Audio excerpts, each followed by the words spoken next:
Salam sejahtera, anda menonton Agenda Awani. Seperti biasa setiap tahun tanggal 31 Mei diadakan ataupun dianjurkan satu hari ataupun disebut sebagai Hari Tanpa Tembakau di peringkat global ataupun di peringkat sedunia ini. Dan pastinya untuk tahun 2023 sudah tentu melihat kepada temanya We Need Food Not Tobacco. Atau kalau kita translate, terjemahkannya lebih kepada kita mengutamakan, kita memerlukan ataupun kita mahukan makanan bukannya tembakau. Dan apabila kita melihat kepada tema ini, ia terbahagi kepada tersurat dan juga tersirat. Kalau tersurat daripada tema ini sudah tentu melihat kepada kebimbangan masyarakat dunia berkaitan dengan food security ataupun security makanan apabila lebih banyak gesaan ke arah perlunya pertanian yang lebih sifat mampan berbanding dengan pertanian berasaskan tembakau. Dan sudah tentu yang tersirat di sebalik pada tema ini sudah tentu melihat kepada usaha untuk mempromosi kesihatan tanpa tembakau. Ia setiap tahunlah ini adalah promosi daripada mereka yang terlibat dalam sektor kesihatan untuk mempromosi kesihatan tanpa tembakau. Baik, untuk waktu ini kami boleh saya nak bersama dengan Dr. Nor Ariana Hassan.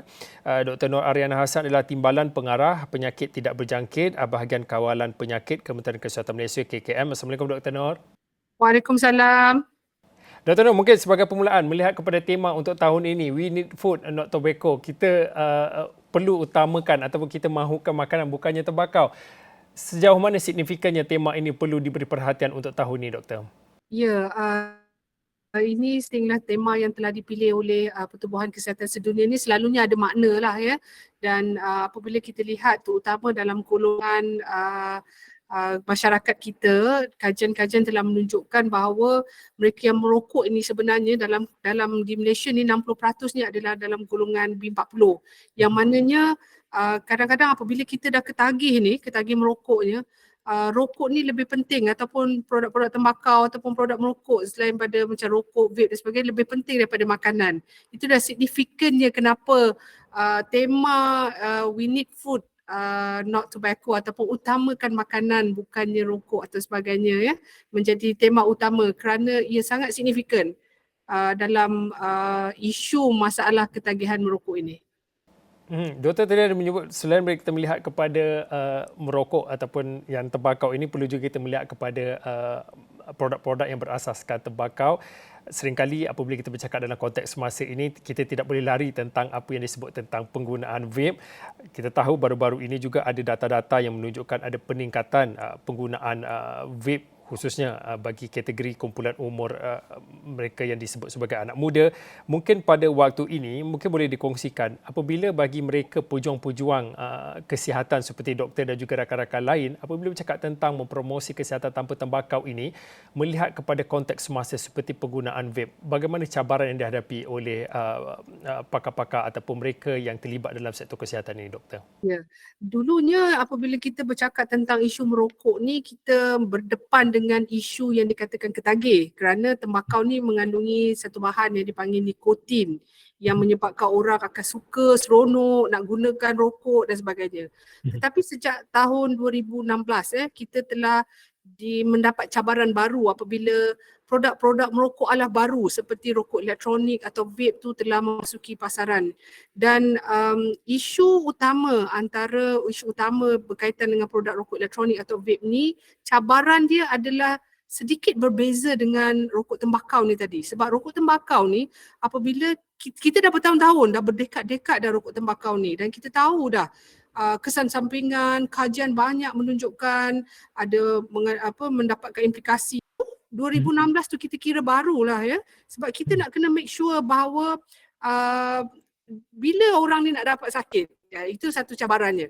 Kalau kita nak kata tak ada penyakit langsung, cabaran dia sekarang ada, tetapi susah pula kita nak tunggu pengamal perubatan untuk melaporkan kes-kes yang berkaitan dengan kesan akut ataupun kesan yang cepat daripada penggunaan ini. Dan antara cabaran yang paling sukarlah ya, kerana produk baru ni datang dengan bau yang macam sedap, bau yang tak macam rokok dan sebagainya. Jadi dia berubah kepada benda yang macam buruk kepada sesuatu benda yang orang suka. Itu antara cabaran utama saya sebagai pengamal perubatan, terutama dalam pembuat polisi, dalam memastikan kesedaran orang tidak beralihlah kepada produk baru ini. Itu antaranya lah yang antara tiga yang utama yang boleh diuraikan di sini. Doktor, kalau berdasarkan data yang dikongsikan oleh doktor sendiri berkaitan dengan isu ataupun masalah merokok ini, melihat kepada masalah merokok merupakan masalah utama yang menjejaskan kesihatan rakyat dan kini turut menjejaskan kumpulan umur ataupun generasi anak muda yang berumur 18 tahun. Kalau diikutkan data ini, walaupun terdapat ataupun laporan berkaitan dengan penurunan bagi kategori peratusan remaja yang merokok rokok konvensional, iaitu 13.8% pada tahun 2017 kepada 6.2% pada tahun 2022, tetapi yang sepatutnya beri tumpuan ataupun perhatian adalah yang lebih membimbangkan peningkatan yang sangat ketara bagi penggunaan rokok elektronik ataupun vape daripada 9.8% pada tahun 2017 kepada 14.9% pada tahun 2022. Doktor tadi telah menyatakan beberapa cabaran yang dihadapi dalam konteks konvensionalnya daripada mereka yang pernah merokok kategori merokok dan juga berpindah kepada kategori yang alaf baru menggunakan vape ini.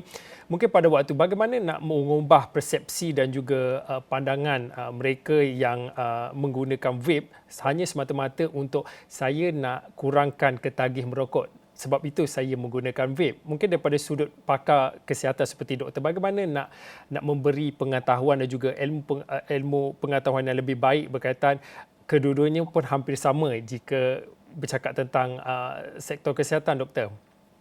Sebagai pakar kesihatan, sebiasanya kita akan menggunakan kajian-kajian ataupun evidence based. Apa yang kita maklumkan kepada orang awam adalah berdasarkan kajian saintifik dan bukti saintifik. Dan kita tidak bercakap berdasarkan testimoni semata-mata. Jadi kita lihat di pasaran di luar sana, apabila industri cuba mengubah penggunaan rokok konvensional kepada rokok elektronik, definitely ataupun dah semestinya dia akan pakai testimoni. Dan dia akan kata ramai orang telah pun bertukar daripada rokok konvensional kepada rokok elektronik. Tetapi dari segi sudut kajian, orang ramai perlu tahu kajian-kajian yang telah dijalankan selama hari ini daripada 2015 saya kata kemasukannya di Malaysia 2016 lagi, sekarang kita dah 2023.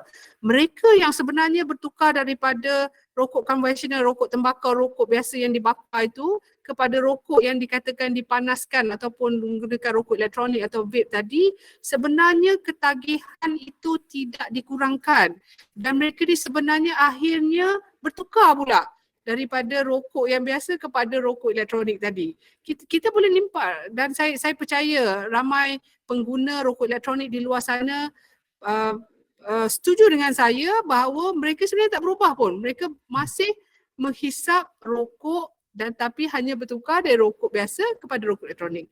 Daripada menghisap asap kepada menghisap wap. Ini disebabkan oleh nikotin yang berada dalam rokok elektronik tadi tu dia sama je ya.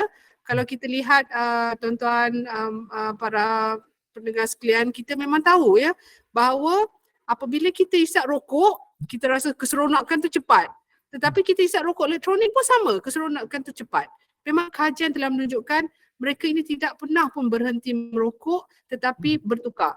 Malahan ada yang menjadi dua pengguna. Maksudnya dekat sini kita dah nampak dah dia tak berhenti rokok tapi dia tukar pada vape. Tapi sekali-sekala dia ambil rokok. Saya pasti ramai pendengar ataupun penonton Awani pada hari ini bersetuju dengan saya. Mereka sebenarnya tidak pun berhenti merokok sebagaimana yang diwar-warkan. Jadi ini antara perkara-perkara yang kita kena sentiasa maklumkan kepada masyarakat bahawa apa saja nasihat mestilah nasihat yang sebenarnya daripada pakar lah, dan kerana kita hanya berdasarkan bukti-bukti saintifik, kajian-kajian yang kita laksanakan. Selain pada nasihat dan juga saranan dari pakar-pakar kesihatan, kita melihat dalam konteks semasa di Malaysia secara khususnya, kita nak bercakap tentang RUU, Undang-Undang Kawalan Produk Tembakau dan juga Merokok 2022 yang dijangka akan dibentangkan semula di Parlimen. Perkara itu berkaitan dengan RUU, baiklah biarlah menteri ataupun timbalan menteri yang menjawabnya, tetapi dalam konteks ataupun daripada sudut pandang kesedaran sosialnya, doktor, mungkin boleh dikongsikan apa lagi usaha-usaha yang boleh dilakukan selain kita melihat kepada RUU dan juga inisiatif untuk merealisasikan GEG, generasi endgame ataupun penamat rokok ini, apa lagi usaha-usaha ataupun inisiatif yang boleh dilakukan untuk kita nak melihat kepada mempromosi inisiatif kesihatan tanpa tembakau ini, doktor? Okey, kita ada banyak cara lah bagaimana kita boleh mempromosikan inisiatif tanpa tembakau ya. Selain daripada undang-undang, apabila kita ingin memastikan atau memperkukuhkan apa-apa jua kawalan, terutama dalam kawalan isu-isu produk yang berisiko seperti rokok elektronik dan ni, ada banyak cara lain yang kena serentak berlaku terutamanya seperti pemakasaan masyarakat dan sebagainya. Dan dalam konteks ini pemakasaan masyarakat sangat penting. Yang paling penting adalah masyarakat kena faham kenapa isu merokok ini adalah isu yang menjadi isu utama dan kenapa kita boleh lihat sekarang ni pengiklanan ataupun orang menjual bersepah-sepah dan mana kita sendiri sebagai masyarakat kena pastikan anak keluarga kita diberi nasihat supaya tidak terjebak dengan isu merokok ini. Itu yang pertama dalam pemakasaan masyarakat. Dan apabila konteks pemakasaan masyarakat ini juga kita sangat penting dengan kerjasama badan-badan bukan kerajaan yang ada. Dan banyak usaha-usaha daripada badan-badan bukan kerajaan yang telah bekerjasama dengan pihak Kementerian Kesihatan Malaysia seperti Pertubuhan Wanita Mencegah Rokok dan Kesihatan iaitu My Watch. Mereka telah mengadakan banyak kempen-kempen kesedaran, program-program yang dilaksanakan agar masyarakat dapat memastikan bahawa isu merokok ini dapat dibenteras. Kita juga ada badan-badan bukan kerajaan seperti Pertubuhan Green Lung Malaysia iaitu daripada kumpulan anak muda yang memastikan golongan belia ini tidak terlibat dengan masalah merokok. Dan saya ataupun Kementerian Kesihatan juga mendapat kerjasama yang bagus daripada Majlis Belia Malaysia sendiri kerana mereka memastikan orang yang tidak merokok ni, belia yang tidak merokok ni terus tidak merokok, tetapi belia-belia yang telah pun dia telah terjebak dengan masalah merokok ni diberikan rawatan dengan kerjasama Kementerian Kesihatan Malaysia. Jadi itu antara perkara-perkara yang kita sedang laksanakan bagi memastikan isu merokok ini dapat dibenteras dengan baik, terutama dalam kalangan generasi muda yang akan menjadi tonggak kepada produktiviti negara akan datang, insya-Allah.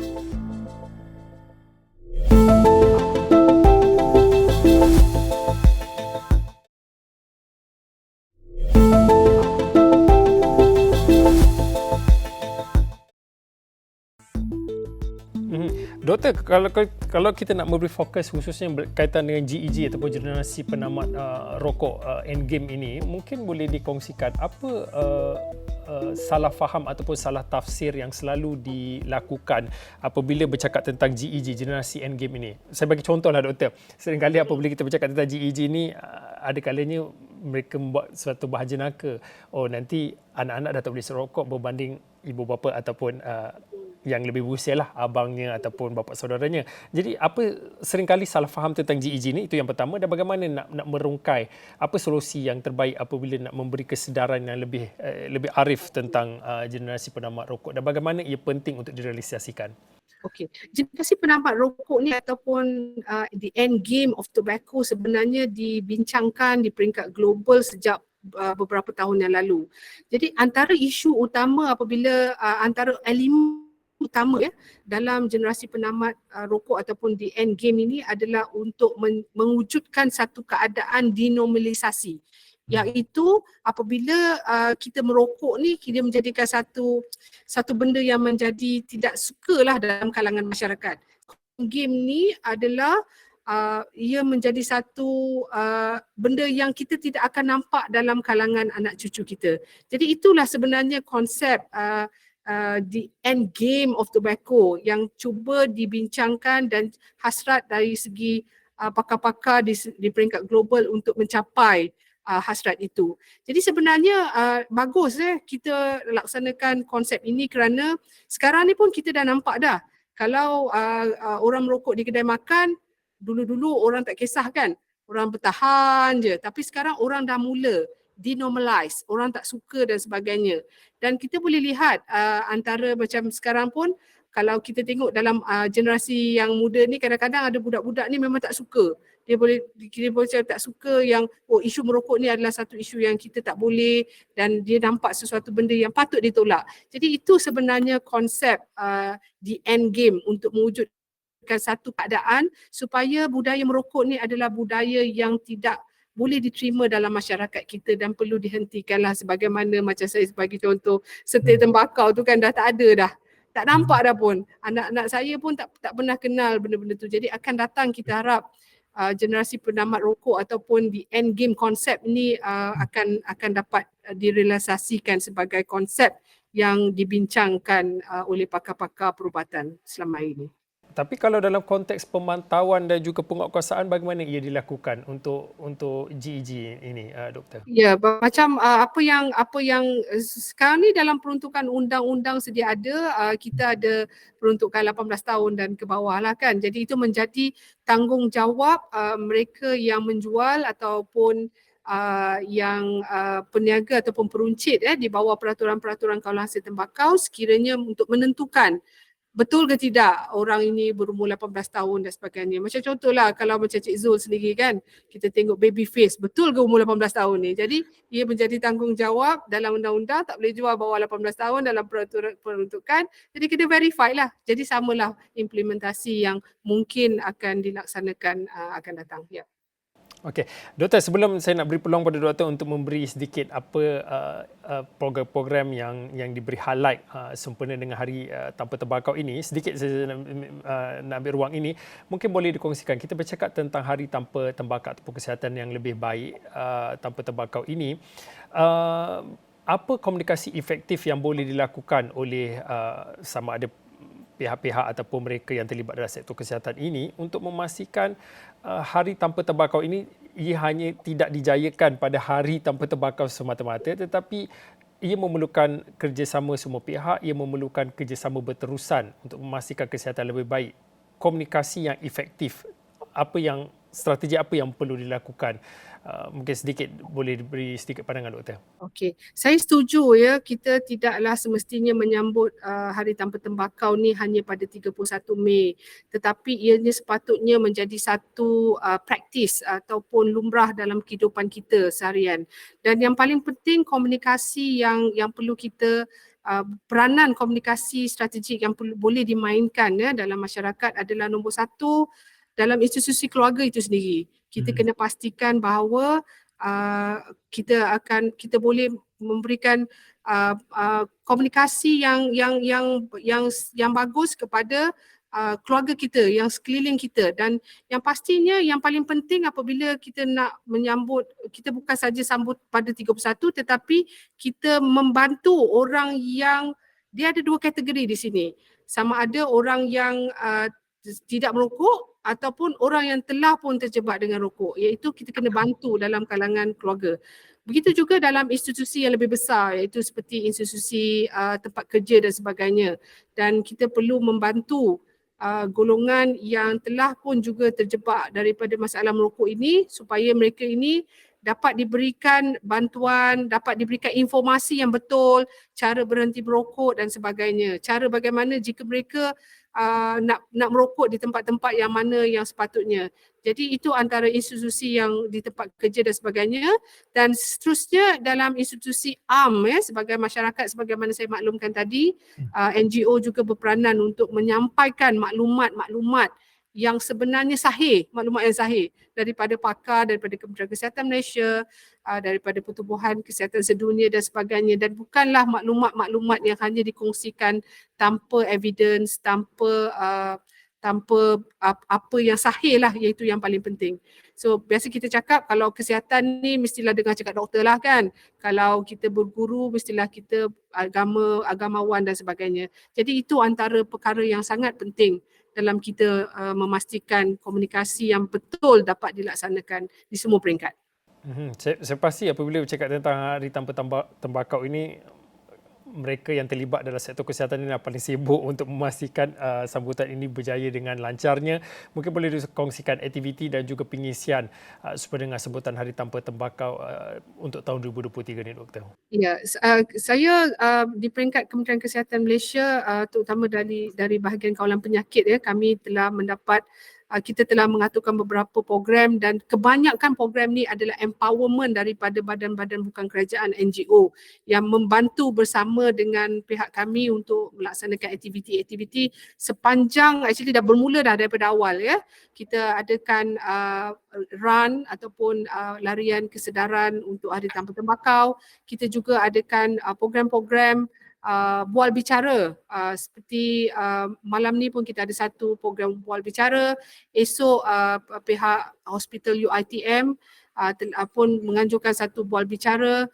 Esok di Melaka juga pada 31 Mei kita akan bersama-sama dengan pihak National Cancer Society dan pihak Malaysian Medical Association untuk meraihkan sebanyak lebih kurang 22,000 penyertaan lukisan yang melibatkan penyertaan daripada seluruh Malaysia, daripada murid sekolah rendah dan sekolah menengah sempena Hari Tanpa Tembakau, dan seterusnya kita juga akan melangsungkan ataupun meraihkan peringkat kebangsaan tidak lama lagi. Jadi banyak aktiviti-aktiviti yang disusun dan pada masa yang sama kami juga sedang memperkukuhkan atau mempromosikan untuk lebih ramai orang yang merokok untuk berhenti merokok. Kita tidak lupakan mereka. Kita akan bantu mereka untuk berhenti merokok dan kita akan galakkan mereka untuk melayari laman sesawang www.jomquit.com